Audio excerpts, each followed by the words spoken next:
kita semua. Perkenalkan, nama saya Deli Ceria Sagala dengan NIM 2101011130. Prodi Pendidikan Agama Kristen, Grup D, Semester 2, Mata Kuliah, Teori Belajar dan Pembelajaran, dan dosen pengampu Dr. Baginda Sitompul MPDK. Saya mahasiswa dari Institut Agama Kristen Negeri Tarutung. Dalam kesempatan ini, saya akan mempresentasikan teori belajar behavioristik.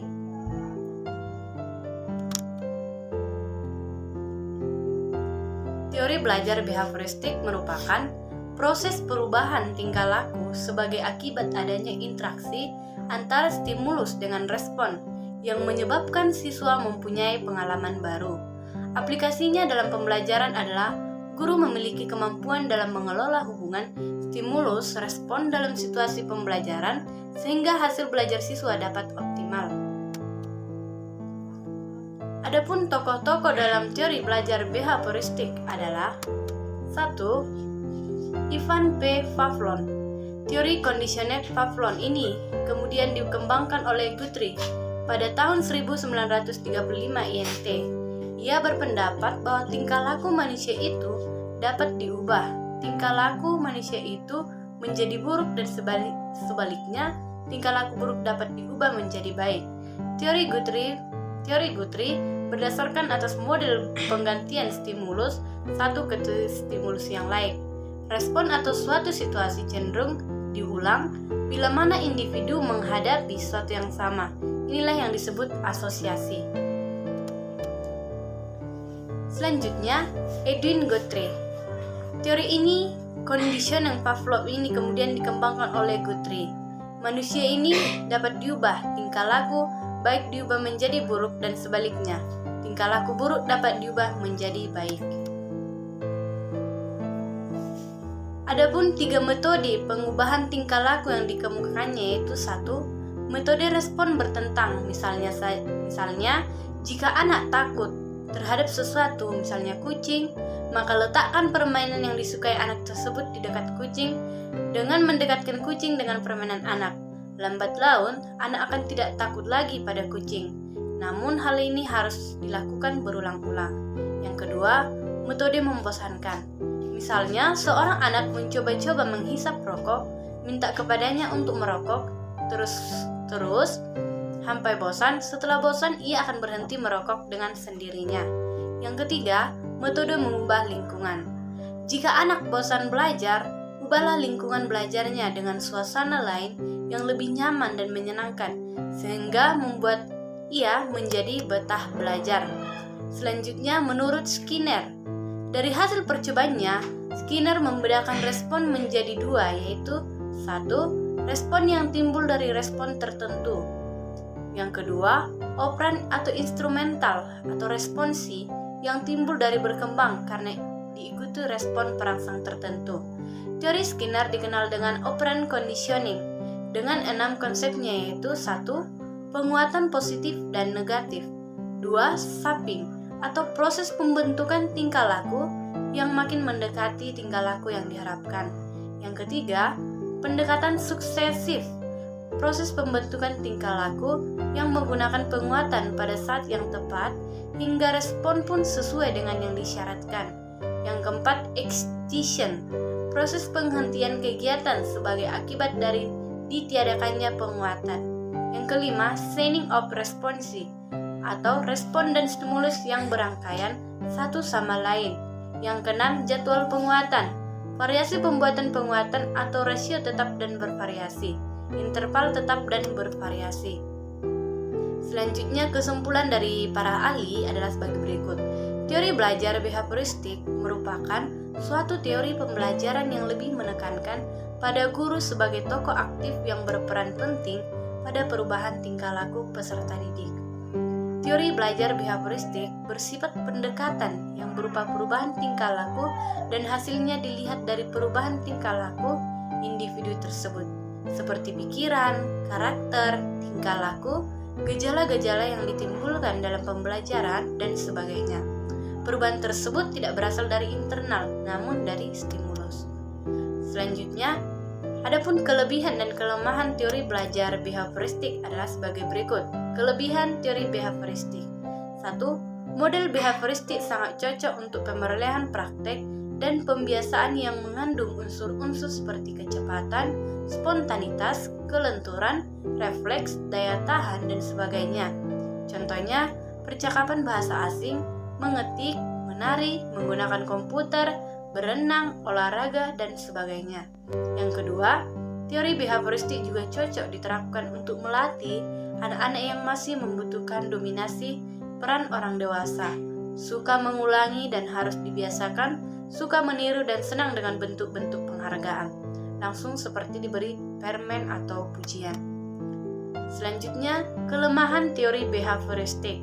Penerapan metode ini yang salah akan mengakibatkan terjadinya proses pembelajaran tidak menyenangkan bagi siswa, yaitu guru sebagai sentral, bersikap otoriter, komunikasi berlangsung satu arah. Guru melatih dan menentukan apa yang harus dilakukan oleh murid. Murid dipandang pasif. Murid hanya mendengarkan dengan penjelasan dari guru dan menghafalkan apa yang didengar dan dipandang sebagai belajar yang efektif.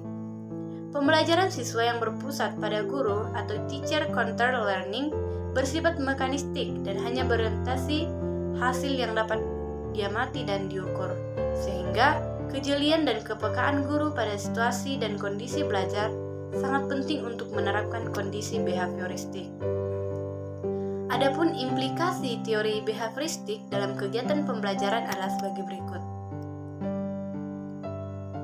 Implikasinya yaitu dalam kegiatan pembelajaran tergantung dari beberapa hal seperti tujuan pembelajaran, sifat materi pelajaran, karakteristik peserta didik, media, dan fasilitas pembelajaran yang tersedia. Kegagalan atau ketidakmampuan dalam penambahan pengetahuan dikategorikan sebagai kesalahan yang perlu dihukum, dan keberhasilan belajar adalah kemampuan dikategorikan sebagai bentuk perilaku yang pantas diberi hadiah. Demikian juga ketaatan pada aturan dipandang sebagai penentu keberhasilan belajar. Tokoh-tokoh dalam teori belajar kognitif yaitu sebagai berikut. 1. Jean Piaget. Menurut Piaget, proses belajar sebenarnya terdiri dari 3 tahapan, yakni asimilasi, akomodasi, dan ekuilibrasi atau penyeimbangan. Piaget juga mengungkapkan bahwa proses belajar harus disesuaikan dengan tahap perkembangan kognitif yang dilalui siswa. Pengetahuan seorang anak akan terbentuk dan selalu berkembang melalui 4 proses, yaitu 1. Skema atau skemata, struktur kognitif yang dengannya seseorang beradaptasi dan terus mengalami perkembangan mental dalam interaksinya dengan lingkungan. Yang kedua, asimilasi, proses kognitif dan penyerapan pengalaman baru ketika seorang anak memadukan stimulus atau persepsi ke dalam skema atau perilaku yang sudah ada. Yang ketiga, akomodasi, proses pembentukan skema atau karena konsep awal sudah tidak cocok lagi. Akomodasi antara skema yang digunakan dengan lingkungan yang direspon sebagai hasil ketetapan akomodasi. Yang keempat, ekuilibrasi, keseimbangan antara asimilasi dan akomodasi sehingga seseorang dapat menyatukan pengalaman luar dengan struktur dalamnya atau skemata. Menurut Piaget, ada 4 tahapan perkembangan kognitif siswa, yaitu 1. Tingkat sensori motorik usia 0-2 tahun. Yang kedua, tahap preoperasional 2-7 tahun. Ketiga, tahap concrete operations 7-11 tahun. Yang keempat, tahap formal operations 11 tahun ke atas. Selanjutnya, Piaget dikenal dengan teori cognitive development. Ada 3 prinsip utama pembelajaran dikemukakan olehnya, yaitu sebagai berikut. 1. Belajar efektif. 2. Belajar lewat interaksi sosial. 3. Belajar lewat pengalaman sendiri. Yang kedua, David P. Ausubel. Menurut Ausubel, siswa akan belajar dengan baik jika isi pelajaran atau instruksional konten sebelum didefinisikan dan kemudian dipresentasikan dengan baik dan tepat kepada siswa atau advanced organizer Dengan demikian akan mempengaruhi pengaturan kemajuan belajar siswa. Menurut teori ini, belajar dipandang sebagai proses pengolahan informasi dalam otak manusia. Selanjutnya, pengolahan otak manusia sendiri dapat dijelaskan sebagai berikut. 1. Pengatur awal atau efficiency organizer. 2. Diferensiasi progresif. 3. Belajar superordinate. 4. Penyesuaian integratif. Yang ketiga, Brunner. Teori ini menjelaskan bahwa proses belajar akan berjalan baik dan kreatif jika guru memberikan kesempatan kepada siswa untuk menemukan suatu aturan atau termasuk konsep, teori, definisi, dan sebagainya, melalui contoh-contoh yang menggambarkan atau mewakili aturan yang menjadi sumbernya. Siswa diberi suatu informasi umum dan diminta untuk mencari contoh-contoh khusus dan konkret yang dapat menggambarkan makna dari informasi tersebut. Proses belajar ini berjalan secara deduktif. Keuntungan belajar menemukan yaitu 1. Menimbulkan rasa ingin tahu siswa, dapat memotivasi untuk menemukan jawaban-jawaban. 2. Menimbulkan keterampilan memecahkan masalah secara mandiri dan mengharuskan untuk menganalisa, memanipulasi informasi. Adapun kelebihan dan kelemahan teori belajar kognitif yaitu kelebihannya 1. Pembelajaran berdasarkan kemampuan struktur kognitif siswa sehingga kemampuan siswa tidak perlu dipaksakan. Hal demikian sebagai wujud penghargaan bahwa masing-masing siswa memiliki potensi yang berbeda-beda sehingga pendekatan dalam belajarnya pun harus berbeda-beda. Yang kedua, pembelajaran berpusat pada siswa atau student centered yang mengakibatkan dinamisasi kelas yang tinggi sehingga tidak menimbulkan pembelajaran yang membosankan. Adapun kelemahan teori belajar kognitif yaitu 1. Bentuk pendisiplinan yang tidak diambil dari proses stimulus respon berakibat pada melemahnya disiplin siswa. Yang kedua, strategi pembelajaran yang aktif yang dilakukan oleh guru yang tidak mengenal manajemen kelas baik akan menimbulkan waktu yang sia-sia dalam proses pembelajaran di kelas. Selanjutnya, implikasi teori kognitif dalam kegiatan pembelajaran. Kegiatan pembelajarannya mengikuti prinsip-prinsip sebagai berikut. A. Peserta didik bukan sebagai orang dewasa yang mudah dalam proses berpikirnya. B. Anak usia prasekolah dan awal sekolah dasar akan dapat belajar dengan baik terutama jika menggunakan benda-benda konkret. C. Keterlibatan peserta didik secara aktif dalam belajar amat. D.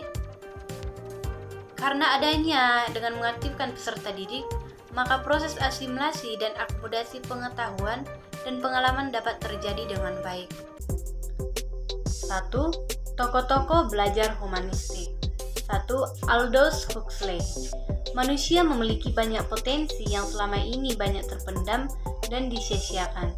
Pendidikan diharapkan mampu membantu manusia dalam mengembangkan potensi-potensi tersebut.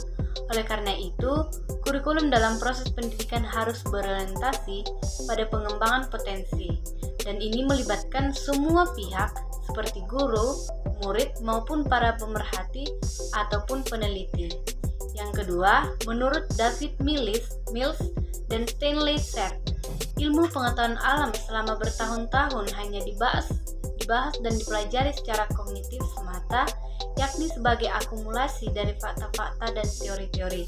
Padahal, bagaimanapun praktek dari ilmu pengetahuan selalu melibatkan elemen-elemen efektif yang meliputi adanya kebutuhan akan pengetahuan, penggunaan intuisi dan imajinasi dalam usaha-usaha kreatif, dan pengalaman yang menantang, frustasi, dan lain-lain. Yang ketiga, tokoh Abraham H. Maslow. Selanjutnya ditulis Maslow adalah tokoh yang menonjol dalam psikologi humanistik. Karyanya di bidang pemenuhan kebutuhan berpengaruh sekali terhadap upaya memahami motivasi manusia. Sebagian dari teorinya yang penting didasarkan pada atas asumsi bahwa dalam diri manusia terdapat dorongan positif untuk tumbuh dan kekuatan-kekuatan yang melawan atau selanjutnya. Yang kedua, kelebihan dan kelemahan teori belajar humanistik, yaitu satu, kelebihannya mengedepankan demokratis, partisipatif, dialogis, dan humani. Kelebihan pertama yang dapat diperoleh dari ilmu psikologi humanistis adalah prinsipnya yang selalu mengedepankan sifat-sifat dan aturan yang berkaitan dengan demokratis, partisipatif, dialogis, dan humanis, sehingga sangat mengesankan menghargai seseorang dengan baik. Teori humanistik menjadi lebih baik dibandingkan teori belajar kognitif. Yang kedua, suasana yang saling menghargai. Kelebihan selanjutnya dari teori pembelajaran humanistik adalah dapat membuat suasana jadi semakin menghargai satu sama lain, munculnya kebebasan untuk berpendapat tanpa dibatasi, dan kebebasan mengungkapkan batasan. Dengan begitu, maka peserta didik dapat menjadi lebih kreatif. Ada banyak contoh penerapan psikologi humanistik dalam pembelajaran yang berhasil dilakukan dalam suasana saling menghargai. 3. Peran aktif peserta didik. Sebagai teori untuk memberikan pembelajaran yang baik berkaitan dengan kelebihan dan kekurangan teori humanitis, pendekatan demokratis, humanis seperti yang disebutkan sebelumnya dapat menjadikan pembelajaran lebih mendapatkan peran aktif dari peserta didik. Selain peran aktif, antar individu juga dapat hidup bersama meskipun memiliki berbagai macam pertimbangan masing-masing yang memicu perbedaan. Selanjutnya, kelemahan atau kekurangan teori humanistik, yaitu satu, pengujian yang tidak mudah. Kekurangan atau kelemahan yang pertama dalam teori belajar humanistik untuk mempelajari ilmu psikologi adalah pengujiannya yang dirasa tidak mudah atau dapat dikatakan cukup sulit, bahkan kerap kali ditemukan kecurangan-kecurangan yang menjadi sebuah tradisi. Yang kedua, beberapa konsepnya masih buram dan subjektif. Hal lainnya yang juga menjadi salah satu kekurangan dari teori humanistik dalam pembelajaran ilmu psikologis adalah adanya beberapa konsep yang masih dikatakan buram dan subjektif karena guru tidak dapat memberikan informasi yang jelas. Konsep yang masih buram tersebut dapat menjadi penghambat pembelajaran. Yang ketiga, kreativitas yang sering disalahgunakan. Kelemahan lain dari teori humanistik atau kreativitas yang semakin bebas dan tanpa batas kerap kali sering disalahgunakan untuk tujuan yang tidak sesuai dengan arah pendidikan. Kondisi ini terjadi ketika ada individu yang tidak bertanggung jawab di tengah kelompok. 4. Pemikiran yang tidak terpusat. Pembelajaran teori humanistik dapat menyebabkan adanya pemikiran yang tidak terpusat pada pokok permasalahan, karena tiap individu diberikan kebebasan untuk dapat menggali potensinya masing-masing untuk menjawab persoalan yang diberikan. Selanjutnya, ketiga, implikasi teori belajar humanistik dalam kegiatan pembelajaran. Teori ini dianggap lebih dekat dengan bidang filsafat, teori kepribadian dan psikoterapi daripada bidang pendidikan, sehingga sukar menerjemahkannya ke dalam langkah-langkah yang lebih konkret dan praktis. Namun, karena sifatnya yang ideal, yaitu memanusiakan manusia, maka teori humanistik mampu memberikan arah terhadap semua komponen pembelajaran untuk mendukung tercapainya tujuan tersebut. Semua komponen pendidikan, termasuk tujuan pendidikan, diarahkan pada terbentuknya manusia yang ideal, manusia yang dicita-citakan, yaitu manusia yang mampu mencapai aktualisasi diri. Untuk itu, sangat perlu diperhatikan bagaimana perkembangan peserta didik dalam mengaktualisasikan dirinya, pemahaman terhadap dirinya, serta realisasi diri.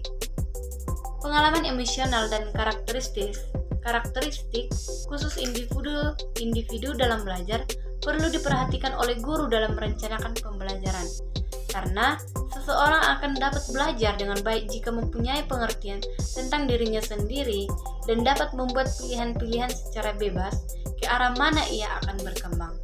Dengan demikian, teori humanistik mampu menjelaskan bagaimana tujuan yang ideal tersebut dapat dicapai.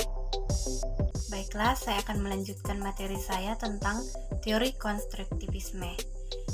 Teori konstruktivisme adalah landasan berpikir pendekatan konseptual pengetahuan yang dibangun sedikit demi sedikit dan hasilnya diperluas melalui konteks yang sempit dan tidak dengan tiba-tiba.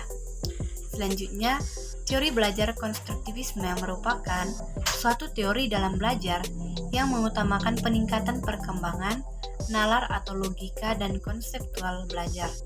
Teori ini dianggap sebagai teori belajar yang bersifat generatif, artinya merupakan suatu aktivitas untuk menciptakan makna dari apa yang telah dipelajari. Selanjutnya, tokoh teori konstruktivisme. Yang pertama, Jean Piaget.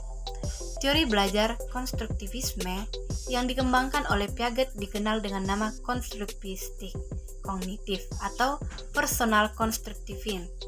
Teori berisi konsep-konsep utama di bidang psikologi, perkembangan, berkenaan dengan pertumbuhan inteligensi, yang untuk Piaget berarti kemampuan untuk secara lebih akurat mempresentasikan dunia dan mengerjakan operasi-operasi logis dari representasi-representasi konsep realitas dunia. Teori ini dianggap konstruktivistik, yang berarti bahwa tidak seperti teori nativis yang berpendapat bahwa perkembangan kognitif sebagai perkembangan dari pengetahuan dan kemampuan bawaan, ataupun teori empiris yang berpendapat bahwa perkembangan kognitif sebagai perolehan dari gradual dari pengetahuan melalui pengalaman. Teori ini berpendapat bahwa kita mengonstruksi kemampuan kognitif kita melalui kegiatan motivasi diri di dalam dunia nyata. Selanjutnya, ada 4 konsep dasar yang diperkenalkan oleh Jean Piaget, yaitu 1. Skemata, 2. Asimilasi, 3. Akomodasi, 4. Equilibrium. Yang kedua, Vygotsky. Teori belajar Vygotsky menekankan pada sosial, kultural, dan pembelajaran. Siswa mengonstruksi pengetahuannya dipengaruhi oleh lingkungan sosial di sekitarnya. Pengetahuan, sikap, pemikiran, tata nilai yang dimiliki siswa akan berkembang melalui proses interaksi. Konsep penting dalam teori Vygotsky yaitu Zone of Proximal Development atau JPD dan scaffolding. Zone of Proximal Development adalah jarak antara perkembangan sesungguhnya dengan tingkat perkembangan potensial di mana siswa mampu mengonstruksikan pengetahuan di bawah bimbingan orang dewasa. Dalam teori Vygotsky, dalam belajar berarti terjadi proses perkembangan internal untuk membentuk pengetahuan barunya dengan bantuan orang lain yang kompetensi. Dan hal itu membentuk terjadi ketika individu berinteraksi dengan lingkungan sosialnya. Jadi, kesiapan individu untuk belajar sangat bergantung pada stimulus lingkungan yang sesuai serta bentuk bimbingan dari orang lain yang berkompeten secara tepat, sehingga pembelajaran menjadi lebih bermakna dan terwujud perkembangan potensinya secara tepat. Yang ketiga, John Dewey. Menurut John Dewey, pandangan penganut konstruktivisme mengenai belajar meliputi serangkaian teori yang membagi perspektif umum bahwa pengetahuan yang dikonstruksi oleh pembelajar bukan ditransfer ke pembelajar. Kebanyakan dari teori seperti ini berakar dari filsafat John Dewey. Dewey menjelaskan bahwa manusia tidak selayaknya dibagi ke dalam dunia dua bagian, satunya emosional dan yang lainnya intelektual, yang satunya materi nyata dan lainnya imajinatif. Yang keempat, Jerome Bruner. Menurut Bruner, di dalam belajar haruslah melibatkan 3 proses yang terjadi yang hampir selalu bersamaan. Ketiga proses belajar tersebut yaitu 1. Memperoleh informasi baru, yang kedua, transformasi informasi, dan yang ketiga, menguji relevansi informasi dengan ketepatan pengetahuan. Selanjutnya, tujuan teori konstruktivisme. 1. Adanya motivasi untuk siswa bahwa belajar adalah tanggung jawab itu sendiri. Yang kedua, mengembangkan kemampuan siswa untuk mengajukan pertanyaan dan mencari sendiri pertanyaannya. Yang ketiga, membantu siswa untuk mengembangkan pengertian dan pemahaman konsep secara lengkap dan berpikir mandiri. Yang keempat, lebih menekankan pada proses belajar, bagaimana belajar itu. Selanjutnya, ada kelebihan dari teori konstruktivisme, yaitu sebagai berikut. 1. Dalam aspek berpikir, yakni pada proses membina pengetahuan baru, murid berpikir untuk menyelesaikan masalah, menggali ide, dan membuat keputusan. Yang kedua, dalam aspek kepahaman seorang murid terlibat secara langsung dalam membina pengetahuan baru. Mereka akan lebih paham dan mampu mengaplikasikannya dalam semua situasi. Yang ketiga, dalam aspek mengingat, yakni murid terlibat secara langsung dengan aktif. Mereka akan mengingat lebih lama konsep. Melalui pendekatan ini, murid dapat meningkatkan pemahaman mereka dan mereka lebih yakin menghadapi dan menyelesaikan masalah dalam situasi baru. Yang keempat, dalam aspek kemahiran sosial, yakni kemahiran sosial diperoleh apabila seorang murid berinteraksi dengan teman, kelompok kerja, maupun dengan guru dalam proses mendapatkan ilmu pengetahuan maupun wawasan baru. Yang kelima, seronok. Oleh karena mereka terlihat secara terus, mereka paham, ingat, yakin, dan berinteraksi dengan lihat, maka mereka akan merasa seronok belajar dalam membina pengetahuan baru. Adapun kekurangan atau kelemahan dari teori konstruktivisme yaitu 1. Siswa mengonstruksi pengetahuannya sendiri. Tidak jarang bahwa hasil konstruksi siswa tidak cocok dengan hasil konstruksi sesuai dengan kaidah ilmu pengetahuan, sehingga menyebabkan miskonsepsi. Yang kedua, konstruktivisme menanamkan agar siswa membangun pengetahuannya sendiri. Hal ini pasti membutuhkan waktu yang lama, dan setiap siswa memerlukan penanganan yang berbeda-beda. Yang ketiga, situasi dan kondisi tiap sekolah tidak sama, karena tidak semua sekolah memiliki sarana-prasarana yang dapat membantu keaktifan dan kreativitas siswa. Yang keempat, meskipun guru hanya menjadi pemotivasi dan mediasi jalannya proses belajar, tetapi guru di samping memiliki kompetensi di bidang itu harus memiliki perilaku yang elegan dan arif sebagai spirit bagi anak, sehingga dibutuhkan pengajaran yang sesungguhnya mengapresiasi nilai-nilai kemanusiaan. Yang kelima, dalam proses belajarnya, di mana peran guru sebagai pendidik itu sepertinya kurang begitu mendukung. Siswa berbeda persepsi satu dengan yang lainnya. Selanjutnya, implikasi teori konstruktivisme, yaitu sebagai berikut. 1. Mendorong kemandirian dari inisiatif siswa dalam belajar. Yang kedua, guru mengajukan pertanyaan terbuka dan memberikan kesempatan beberapa waktu kepada siswa untuk merespon. Yang ketiga, mendorong siswa untuk berpikir tingkat tinggi. Keempat, siswa terlibat secara aktif dalam dialog atau diskusi dengan guru dan siswa lainnya. 5. Siswa terlibat dalam pengalaman yang menantang dan mendorong terjadinya diskusi. Yang keenam, pengukuran proses dan hasil belajar peserta didik terjadi dalam kesatuan kegiatan pembelajaran. Nah, demikian pengertian teori sibernetik. Teori sibernetik merupakan salah satu teori belajar yang menyatukan antara teori dan praktik seperti pada laboratorium komputer. Teori belajar sibernetik adalah teori belajar yang menganggap bahwa komputasi tidak hanya dapat digunakan untuk mengolah data, membuat database, presentasi, dan alat komunikasi, tetapi dapat juga digunakan sebagai suatu alat untuk memancing dan meningkatkan kemampuan pemecahan masalah pada peserta didik untuk menciptakan dan membangun pengetahuan baru peserta didik. Dalam teori sibernetik, belajar adalah pengelolaan informasi. Proses belajar memegang peranan penting, namun yang lebih penting lagi adalah pengolahan sistem informasi. Dengan kata lain, sistem informasi dipandang sangat memegang peranan penting dalam memudahkan penyampaian materi pembelajaran yang akan disajikan kepada siswa. Selanjutnya, adapun tokoh-tokoh teori sibernetis yaitu 1. Landa atau A. Landa.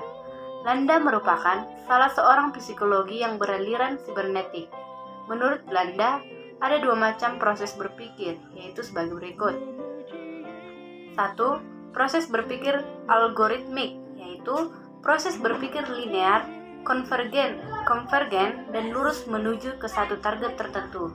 Contohnya yaitu kegiatan menelpon, menjalankan mesin mobil, dan lain-lain. Yang kedua, cara berpikir heuristik, yaitu cara berpikir divergen menuju ke beberapa target sekaligus. Contoh, operasi pemilihan atribut geometri, penemuan cara-cara pemecahan masalah, dan lain-lain.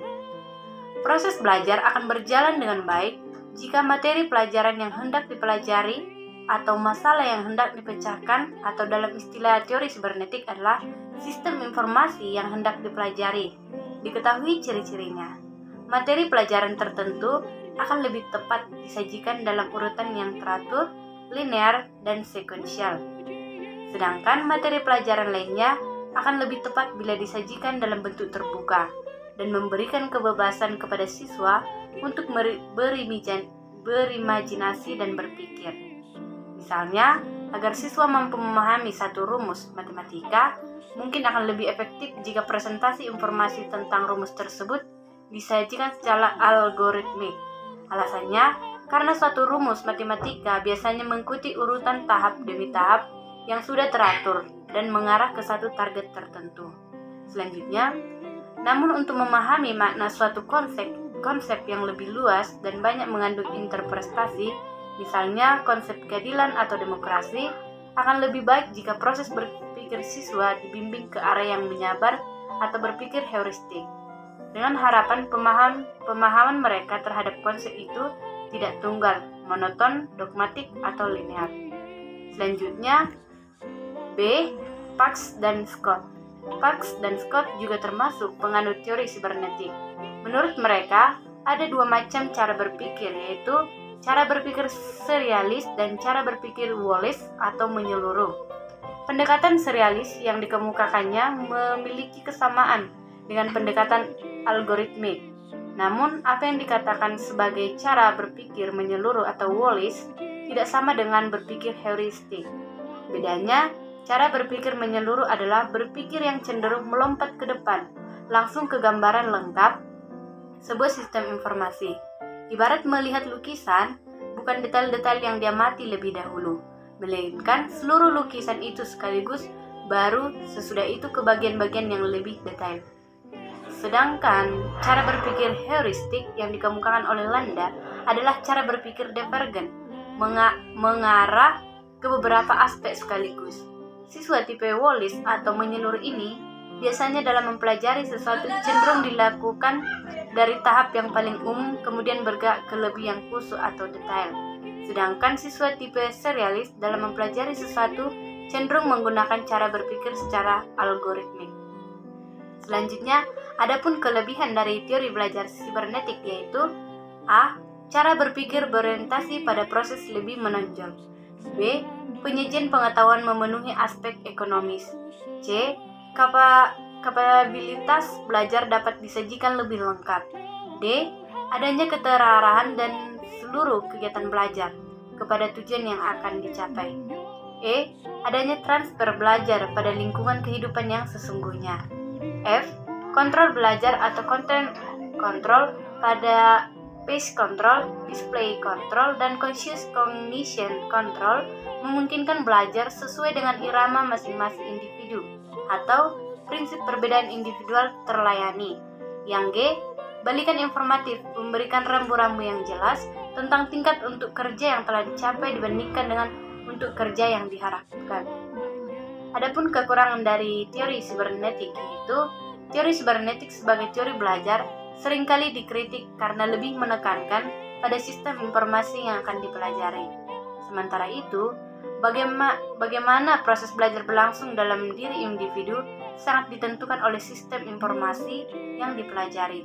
Teori ini memandang manusia sebagai pengolah informasi, pemikir, dan pencipta, atau Parks dan Scott dalam Buddhism. Teori aliran ini dikritik karena tidak secara langsung membahas tentang proses belajar, sehingga menyulitkan dalam penerapan. Ulasan teori ini cenderung ke dunia psikologi dan informasi dengan mencoba melihat mekanisme kerja otak. Karena pengetahuan dan pemahaman akan mekanisme ini sangat terbatas, maka terbatas pula kemampuan untuk menerapkan teori ini. Selanjutnya, implikasi teori sibernetik. 1. Menentukan tujuan instruksional. 2. Menentukan materi pelajaran. 3. Mengkaji sistem informasi yang terkandung dalam materi tersebut. 4. Menentukan pendekatan belajar yang sesuai dengan informasi atau algoritmik dan heuristik. 5. Menyusun materi pelajaran dalam urutan yang sesuai dengan sistem informasi. 6. Menyajikan materi dan membimbing siswa belajar kritik. Dalam penerapan teori sibernetik di dalam pembelajaran mempunyai beberapa keistimewaan, diantaranya adalah cara berpikir yang berorientasi pada proses lebih menonjol, penyajian pengetahuan memenuhi aspek ekonomis, kapabilitas belajar dapat disajikan lebih lengkap, adanya transfer belajar pada lingkungan kehidupan yang sesungguhnya. Kontrol belajar memungkinkan belajar sesuai dengan irama masing-masing individu. Konsep penilaian kecerdasan anak dengan beberapa tolak ukur kemampuan.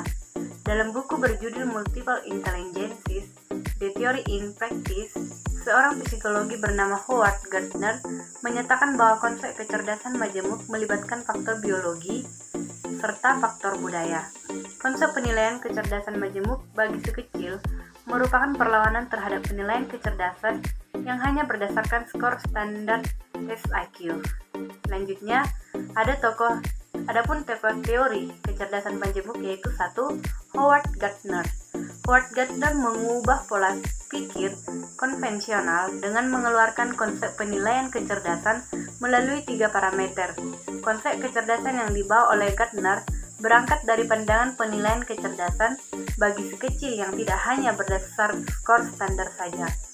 Menurut Gardner, kemampuan yang dimiliki oleh si kecil meliputi menyelesaikan masalah yang terjadi, kemampuan yang menghasilkan persoalan baru untuk diselesaikan, kemampuan untuk menciptakan sesuatu atau memberikan penghargaan dalam budaya seseorang.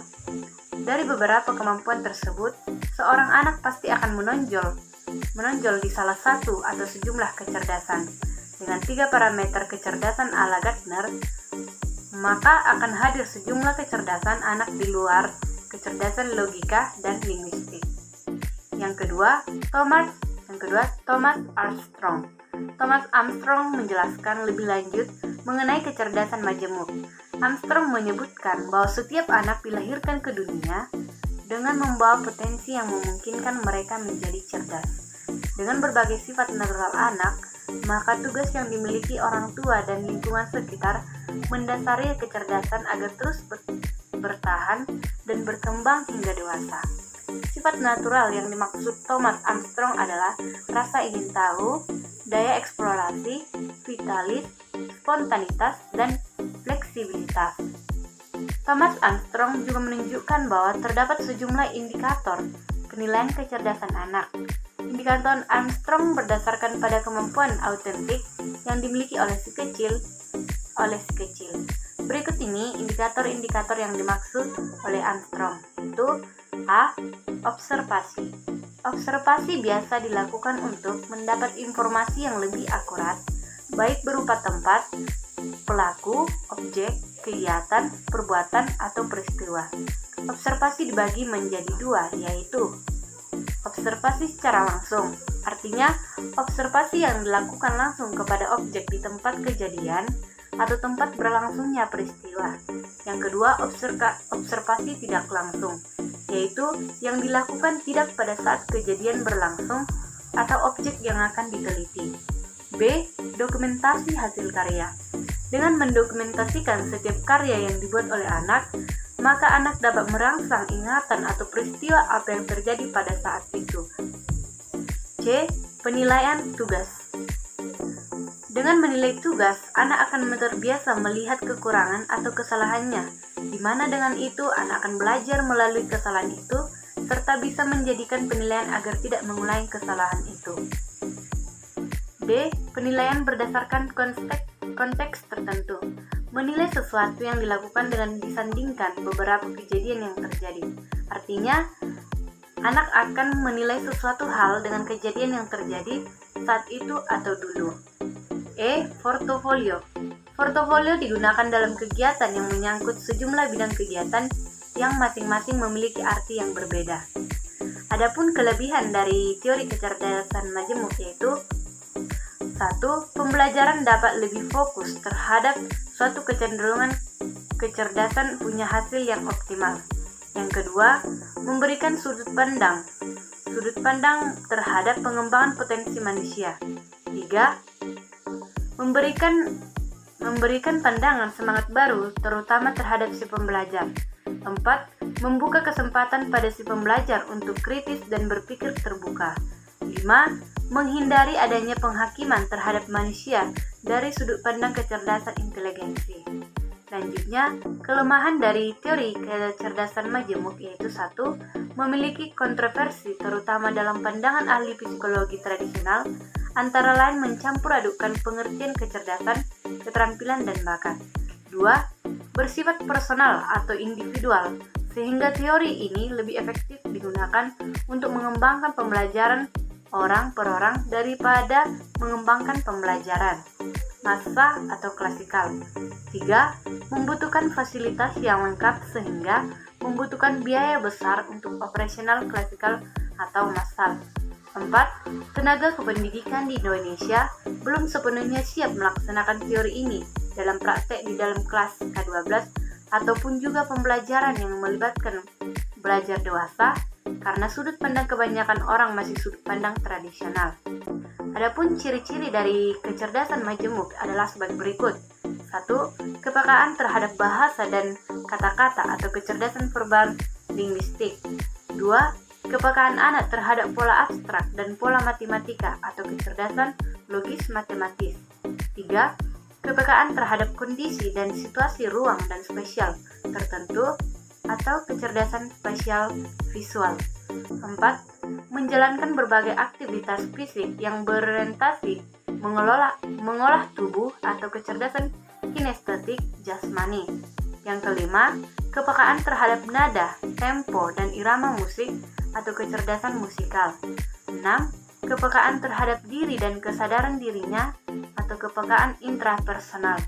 7. Kepekaan terhadap hubungan diri dengan lingkungan sosial atau kepekaan interpersonal.